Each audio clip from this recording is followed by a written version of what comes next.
ভাইজান, একটা জিনিস খেয়াল করছেন? বাঁশঝাড়ের ওই মাথায় কে যেন বইসা আছে। আরে পাগলা কালু, ওরে পাত্তা দিস না, চল।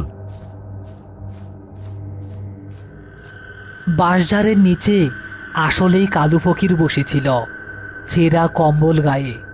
রতনদের দেখেই সে বিকট স্বরে হেসে উঠল। ও রতন, কার পিছে যাস? কার পিছে যাস? যার ছায়া নাই তার পিছে গিয়া কি মরবি? ওইটা তো মানুষ না, ওইটা মায়া, মায়া।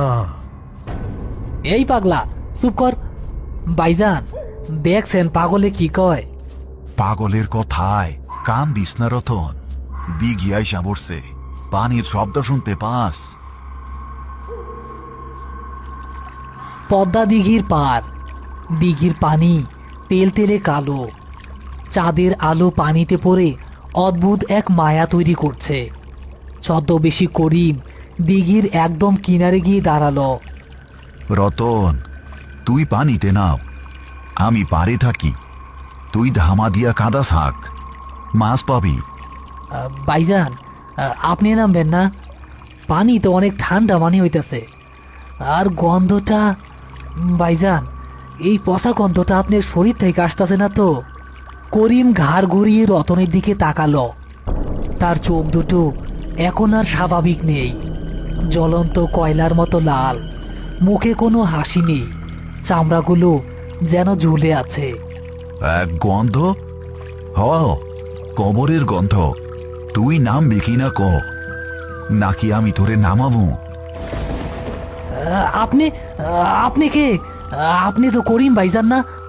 করিম ভাইজান তো আতর মাখে, পচা গন্ধ গায়ে থাকে না। আপনি কে?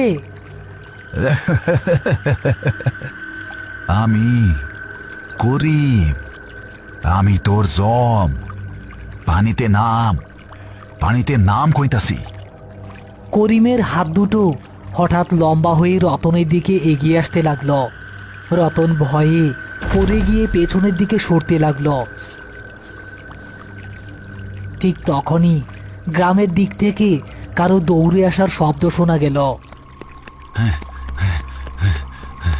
রতন, ও রতন, খবরদার, পানিতে নামবি না।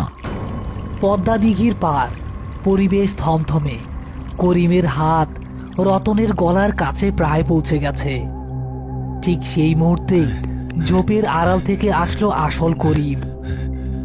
এক হাতে হ্যারিকেন আর অন্য হাতে একটা লোহার শিক নিয়ে বাঘের মতো গর্জন করে বেরিয়ে এলো।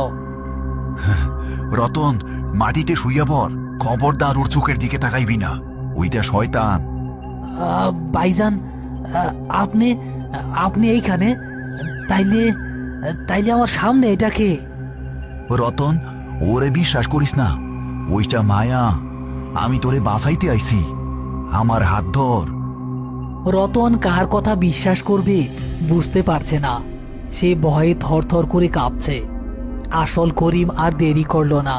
সে পকেট থেকে এক মুঠো পরা সর্ষে বের করে বিসমিল্লাহ বলে ছদ্মবেশী মূর্তির দিকে ছুঁড়ে মারল।